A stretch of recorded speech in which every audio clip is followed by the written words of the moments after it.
Hello and welcome back to the Astral Tourist. I'm so glad you're here today. In this episode, I'll be sharing some of my top astral travel tips, including how to channel the powerful energy of the full moon and tap into its waxing phase. I'll also be diving into some of my own recent astral adventures, where I encountered some pretty unexpected experiences, ranging from an alternate version of my family to a very opinionated cat in a temple. So whether you're a seasoned traveler or just curious about these otherworldly experiences, you're in for a fascinating ride. Let's fly. My biggest tip today is that you can start preparing for the full moon energies by tuning into or drawing down the moon's energy before it is fully full and while it's waxing. Many people find that they have better luck remembering their astral projections leading up to and during the full moon. The first thing about drawing down the moon is knowing where it is in the phase and the particular details about the phase. So, some details about this month's full moon. The full worm moon and total lunar eclipse will occur on the night of Thursday, March 13th, 2025, into the early hours of Friday, March 14th, 2025 Eastern Time. During the totality phase, the moon will appear reddish in color, a phenomenon often referred to as a blood moon. This occurs because Earth's atmosphere scatters shorter wavelength of blue light, allowing the longer wavelength of red and orange to reach the moon's surface. The term also refers to earthworms emerging as the ground thaws, signaling the onset of spring here in the northern hemisphere. This eclipse will be visible across North and South America, as well as parts of Europe and Africa, so I'm sure the terms will change depending upon your location. A fun fact, I did not see any earthworms today poking their cute little heads up, but the snow is thawing. Another tip is that instead of grounding the energies while you're drawing down the moon, the sun, or anything from anywhere else, you can save them up in your chakras, various energy bodies, aura, oversoul, etc., in preparation for a longer astral projection. I do not recommend this for people new to energy work because obviously it takes more focus to complete daily tasks when you're overflowing with celestial energies and not allowing them to ground. So this is very specified kind of thing. You don't want to do it all willy-nilly or without practice or without having already worked your chakras inside and out, already expanding them, contracting them, exploring all of that. Don't do this if you haven't done all that. While I consider astral projection to be very safe, overcharging your chakras on purpose, Kundalini and energy bodies, when you're not used to it, could unbalance you for a while anyway. Just something to be aware of, folks.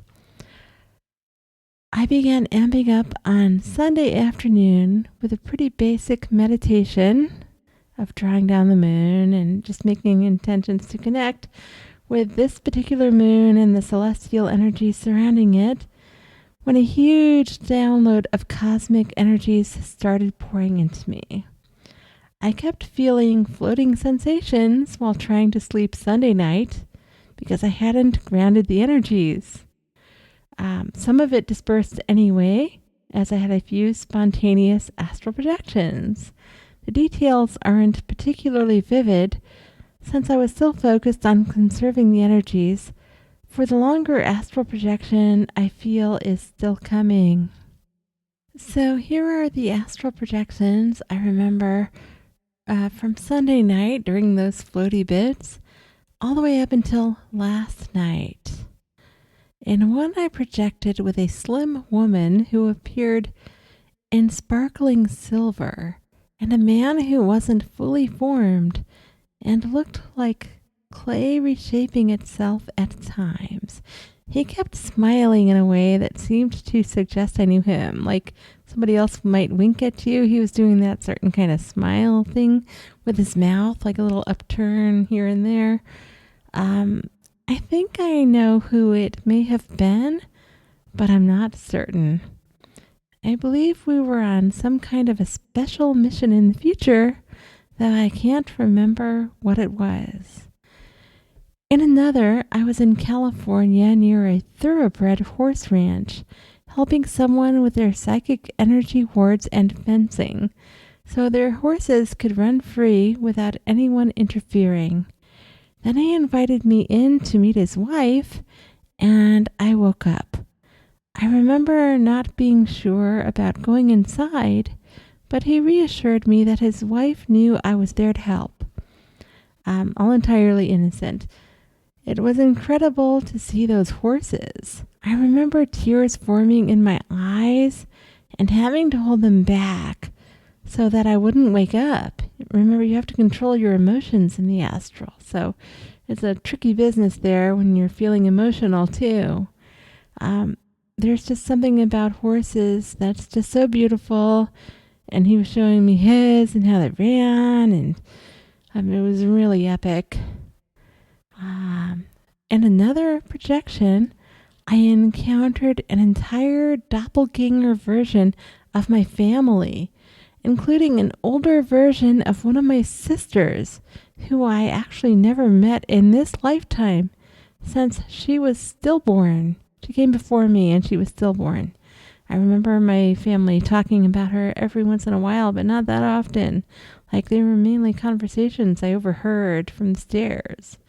I would often go down the stairs just a little bit and like pretend I was invisible because the fairies had taught me, and I could hear things. I could tell these people weren't from this timeline or dimension, though, as they all had completely different behaviors, even though they looked very similar to my family. And I didn't think like this was some trick from the universe or something. I didn't feel like the Matrix was tripping me out or the Greys were doing something.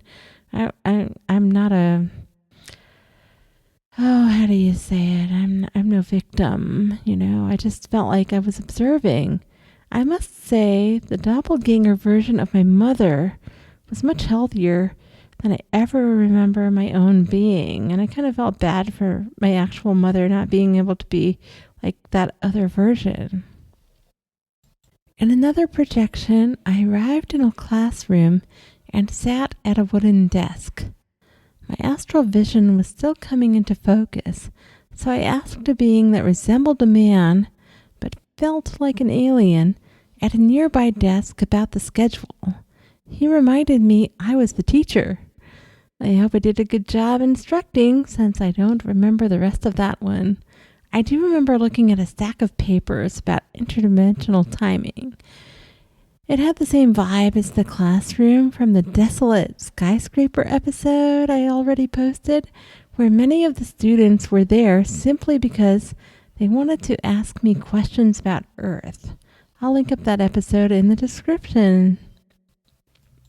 Finally, last night, I found myself in Asia somewhere. I think China, or at least at first I thought it was China, but it may have been Japan. The only reason I remember it at all is because a cat spoke to me. I remember finishing a small dish of cut up cooked fish and rice at some kind of temple. There wasn't much fish on top, but that's common, and I made sure to finish all the rice. That's an Asian custom I learned in Japan. People there respect how hard it is to get that rice and farm it, and it shows respect to finish every last kernel. you're going back generations of people that just worked themselves so hard. I can't even imagine, and it makes me want to cry. So I wanted to show respect for that. And others were doing the same. There was a large bridge in the distance covered in flowers, with many colorful birds perched on it. Anyway, cats and a few dogs were also roaming about freely. I was petting this really pretty orange and white cat and giving it some Reiki here and there. Some cats are very sensitive to Reiki and any other energy work, or they don't like just too much at once. So you can't just dump energy on cats. You just don't do that. So I'm always mindful about that. My lucidity was waning a bit, even though I had just eaten that small bowl of fish and rice. So I started wishing I could bring him home with me and wondering how I might be able to get him on a plane and the paperwork that might be involved with getting a cat from Asia to America. In my more lucid moments, I also wondered if he was even tame enough to travel by plane. I mean, for all I knew, he could have been really wild, but in the astral, just soaking up the energy and stuff, I didn't know. Well, as it turns out, even though he let me pet him and was happy to receive some loving energy, he didn't actually like me enough to go home with me. I can't remember the exact words he used, but he was very clear about it. It's not often that cats don't like me, and that word like was used. So I was pretty curious about why. I had to convince him to share why, because at first he was just all kinds of silent about it, and kept looking back at me and looking back at a pillow or something. I kept asking and promised not to get upset at all, explaining that I couldn't know what I did wrong unless he told me. I was like, really, I'm open to learning. It's okay. You can tell me. I will not be upset. Just tell me what I did wrong. He eventually spilled the beans about he didn't like that I finished the rice because he didn't feel I belonged in the temple in the first place. What was I even doing there? I gave him an extra gentle pet and told him I'd ask someone about it in order to offer an apology if I had done something wrong. I was ready to go above and beyond. So a woman nearby in loose clothes, taking care of some other animals, overheard telepathically, of course, and assured me that all the food in those bowls was for the volunteers like me. It was a typical type of astral animal recovery center. I say typical in a weird way because it was a little off-center of a place. This is a little tucked-away place. She explained how animals can get confused, and I remembered that as she shared about it with me. So it all kind of was making sense. It was all coming back into view. Clarity was coming in, which was great. So by then, of course, I was more lucid and realized I had likely confused the cat with my daydreaming thoughts about taking him home. He was already home, there in the astral, being well cared for. The woman understood my wavering lucidity and reassured me that it was not an issue at all.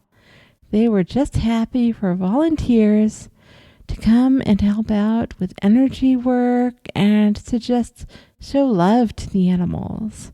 She pointed out the birds on the colorful bridge that I had kind of spotted before, so I headed out in that direction, but I woke up on my way there, of course, right? Didn't get to see the birdies. Well, I just share what I see. I hope you enjoyed today's episode.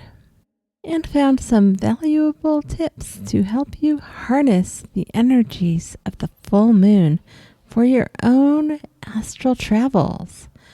Remember, these celestial forces are already beginning to make their presence known. So tune in and prepare for an exciting journey ahead. If you enjoyed the episode, please like, subscribe, and share it with those whom may find it interesting or useful in some capacity. This particular blood moon eclipse feels especially charged. The warm moon is all about it being a special time full of new opportunities. Let's all make sure to embrace those opportunities when they arise. Much love to all, and happy astral travel.